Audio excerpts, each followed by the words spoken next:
Can an Opel Corsa with a V10 Formula 1 engine beat a BMW GT4 car around the Le Mans circuit with no chicanes? This car is actually hilarious. It's completely stock other than having a huge V10 in the front.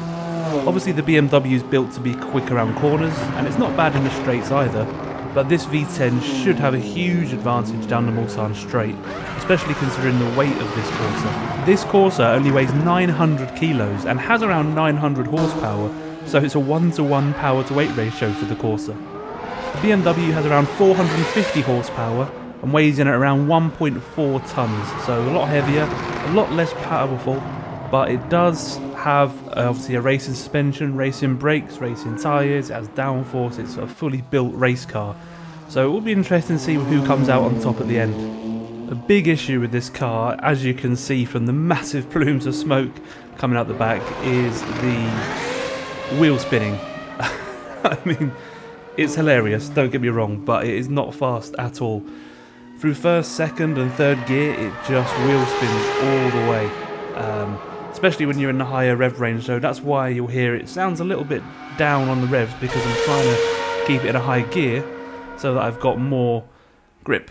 And you can see the BMW pulled away around the first part of the lap, but we are massively catching up now. We're in the slipstream. We're probably doing about 100 kilometers an hour more than the BMW at this point, and he tries to block us, but we go for the overtake, easy peasy in the end. And now we're going to try and pull a massive gap to try and make sure that he doesn't catch us in the last part of the lap, especially around the Porsche curves, where I'm expecting him to be very good and very quick.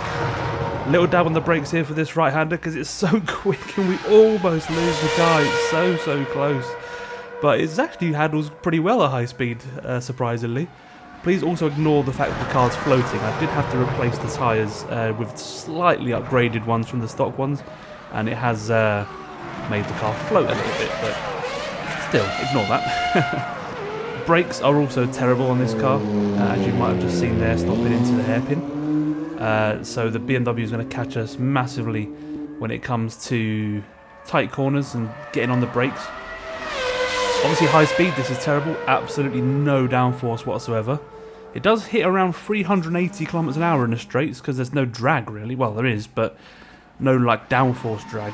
It's just a little tiny box going through the air.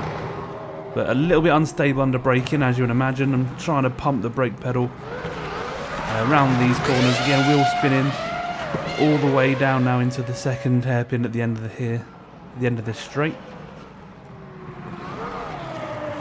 And you can see already the BMW's caught us up already by quite a long way. It's now only about 4 or 5 seconds behind probably. But again, we have a little bit of an advantage down this straight. But now is the Porsche curves, and that's where we're really going to struggle. The inside wheel picks up there as we're full on the power. We're now on the brakes, and we're only going to be doing around 100 kilometers an hour around these corners, so this is really where I'm starting to look in my rear view mirror. It's not doing badly though, it's doing much better than I expected, much better than a stock version. You can see we're wheel spinning all the way around these corners again. I'm trying not to wheel spin too much because then that just has no acceleration when you wheel spin this much. Back end still wobbling. Now we're coming out the final bit of the Porsche curves, heading up towards the final 4 chicanes.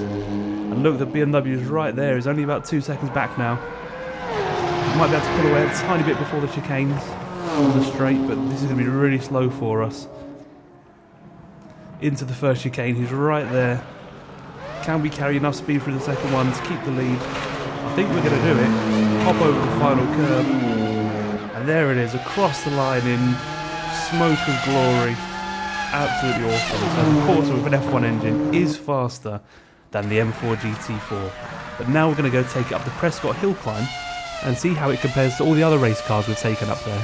Here we are then on the hill, and off the line. I don't think this car is going to get anywhere near the car that this engine comes from, which is the Red Bull RB1, which is around 34 seconds. But we can see where it stacks up against all the rest of the cars that were taken up the hill.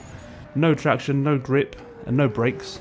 You'll see that coming out this hairpin, flat out, and it's, well, not even flat out, and we're hitting off the limiter in first gear. But again, not too bad around the slow speed corners, I suppose, as you would expect. But just no grip, no traction. try and put my foot down in second and there's just no acceleration, so back down into first, and then there's no gripping first, so you're kind of in a rock and a hard place in this car. Over the curb, again, smoke screening the crowd. They're a bit shocked as to what's going on. They're expecting an F1 car to come past and see a Corsa, so a bit disappointed, but hey ho, into the wall because we've got no traction, and it's a 50.781, so it is the slowest car we've taken up the hill so far. So just a bit of fun for today's video. I hope you enjoyed. Please do let me know if you have any other ideas for any engine swaps you want me to do, and I'll do them in the next video. But yeah, please like and subscribe, and I'll see you in the next one. Cheers.